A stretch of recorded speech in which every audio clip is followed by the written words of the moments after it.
Munsi mwene data nkuzana ijambo rivuga ngo igihe cyawe kirasohoye imbere y'Imana.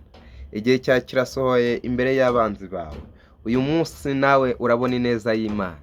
Uyu munsi nawe urabona ubutabazi bw'Imana. Haleluya. Ndaka kugira ngo nkubwire ngo nubwo umaze igihe kirekire mu kigeragezo, ukaba umaze igihe kirekire mu burwayi, ukaba umaze igihe kirekire mu bushomeri nta kazi, ukaba umaze igihe kirekire mu rugo rutubakitse, ukaba umaze igihe kirekire mu busiribateri, ariko ndagira ngo nkubwire ngo igihe cyawe uyu munsi kirageze. Amen. Muri ibi byavuze ngo nta n'uwo bitabera nta n'uwo bitakwira, nuko bitinda kuza. Amen.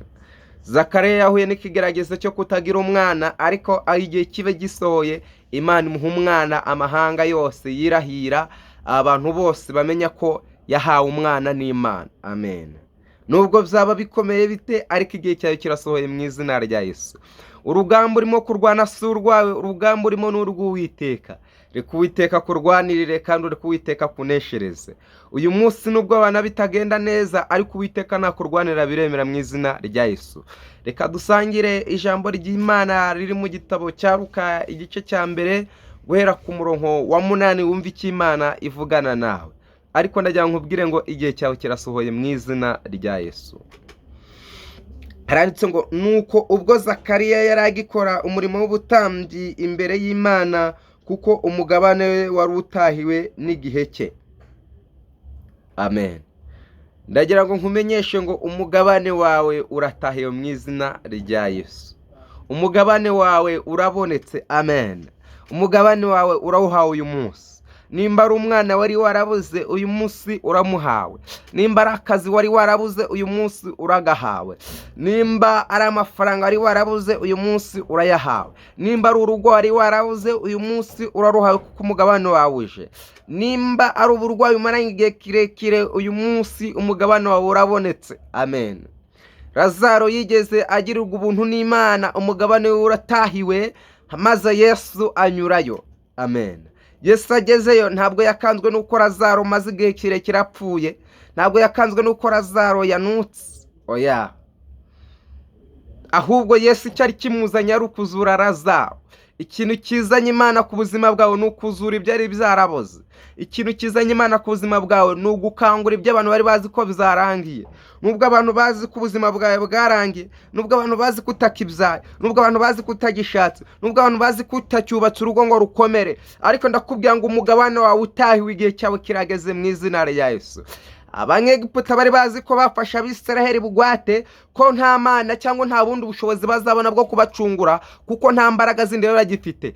Ariko Imana yarabitegereje irabareba, ngo gutaka kwabo ngo kurazamuka ngo kugera ku Mana. Maze Imana yumvishe gutaka kwabo, yibuka ko hari umuntu yigeze irokora witwa Mose, ngo kugira ngo azacungure ubwo bwoko. Haleluya. Ndagira nkubwire ngo hari umuntu Imana yakubikiye, hari akazi Imana yakubikiye, hari urugo Imana yakubikiye, hari ubundi buzima bwo kunezerwa Imana yakubikiye, kuko umugabane wawe utahiwe mu izina rya Yesu. Mbese wizeye Imana? Itondera aka kantu ngiye kukubwira. Iyo uri mu kigeragezo, iyo uri mu ntambara, akenshi tubona Imana yaraturetse. Akenshi tubona ibintu bidashoboka. Akenshi tubona ibintu bidakunda. Amen. Uyu Zakariya yararimo akora umurimo w'ubutambyi. Amen. Ngarangije umugabane utahiwe, akiri gukora ngo ubufindo buramufata. Amen. Ko marayika w'Imana Gaburiyeli aza kuvugana nawe. Rero nkubwiye ngo nubwo ikigeragezo gikomeye, wowe guma mu muhamagara Imana yaguhamagayemo. Guma mu mwanya Imana igushakamo. Guma mu ntambwe Imana igushakamo. Ntabwo Imana izakoza isoni abayizera. Nta nubwo icyubahiro cyayo kizagenda gutyo gusa. Imana izakurwanirira. Hanyuma Zakariya ubufindo bumufashe, ngo yumva marayika Gaburiyeli avugana nawe. Aramubwira ngo ugiye kubyara umwana w'umuhungu. Amen. Ugiye kubyara umwana w'umuhungu. Aramubaza ngo byo bishoboka bite? Bishoboka bite? Birashoboka ko wabumaranye uburwayi igihe kirekire, kuko umugabane wawe ugeze uyu munsi ugakira. Birashoboka ko wabumaranye ubukene igihe kirekire, diporome wabitse nibagiye kuyifite, ariko uyu munsi Imana yakwibuka akazi kawe kakaboneka. Haleluya. aramubwira ati umugore wanjye ageze mu zabukuru, Elizabeti arashaje, yaracuze muri makeya, nanjye urabona ndi umusaza, bishoboka bite ko twabasha kubyara? Iki kigeragezo tukimaranye igihe kirekire, Imana natubwiye ko izaduha umwana, ariko turamutegereza turamubura, none turisaziye. Bishoboka bite ko uyu mwana yaboneka? Amen. Ndagira ngo nkumenyeshe ngo ibintu by'Imana bihora muri gahunda. Imana iguha umuntu ufite gahunda, iguha ikintu gifite gahunda. Ntabwo Yohana yari kuza Yesu ataregereje kuza, akora akazi kamuzanye. Hanyuma nubwo uri mu kigerageza ubona kimaze igihe kirekire, Imana yari gutegura inzira yayo, Imana yari gutegura uburyo izabikora. Abantu bagatangara bakavuga ati uriya muntu yasenze Imana byanyabyo. Hari abantu bajya batanga ubuhamya, bakaduhamya bakatubwira ngo ngiye nabonye umwana amaze imyaka 20, nshatse maze imyaka 15, nshatse n'indi myaka kajya nkwita zikavamo, ariko Imana impa umwana. Iyo abivuze umuntu utarabyara arabyumva cyane, akenshi avuga ati ariko se ngo nanjye burabyangeraho. Nawe bizakubera, igihe cyawe nikigera nawe urabyara, igihe cyawe nikigera nawe urinjira mu kazi, bititaye ko diplome wibagiye kunayifite, tutitaye ko ni wadepoje ahantu hose bakanakwibagirwa, ariko kuko igihe cyawe gisohoye, uyu munsi Uwiteka nawe arakwibutse mu izina rya Yesu. Uyu munsi Uwiteka nawe arakubakiye, uyu munsi Uwiteka nawe arakwibutse. Amen. Ihangane ugume ku kagezi, ihangane ugume ku ivomero. Amen.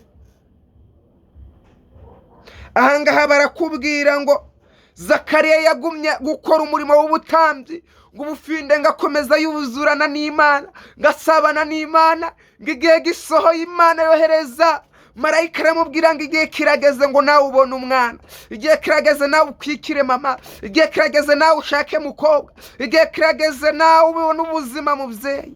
Nubwo bikomeye, igihe kirageze abagiye muri ngereza bataha. Uyu munsi ndumva hari ijwi ry'Imana rivugana nanjye, ndumva hari ibintu Imana igiye guhindura ku buzima bwawe uri umuranyuma. Uze kuba maso tubane muri uyu mwanya, ariko numvishije hari ikintu Imana ihindura. Tegereza gacyumve ko hari ikintu Imana igiye gukora ku buzima bwawe. Ngo Zakariya ngo bishobokera bite? Ariko biravuga ngo ishobokera bizera. Marayika aramubwira ngo guhera aka kanya ururimi rwawe rugiye kugobwa. Hari igihe ugera mu kigerageza kuvuga bikakunanira, ugaceceka, kumva nta gisobanuro kirimo, ariko Imana igiye kumanura marayika uza gusohoza icyo yavuganye nawe. Imana nibisobanuro uzabona icyo uvuga. Uyu munsi ntacyo kuvuga ufite, wavuga iki? Wasobanura iki? Ko bagusohoye mu nzu wasobanura iki?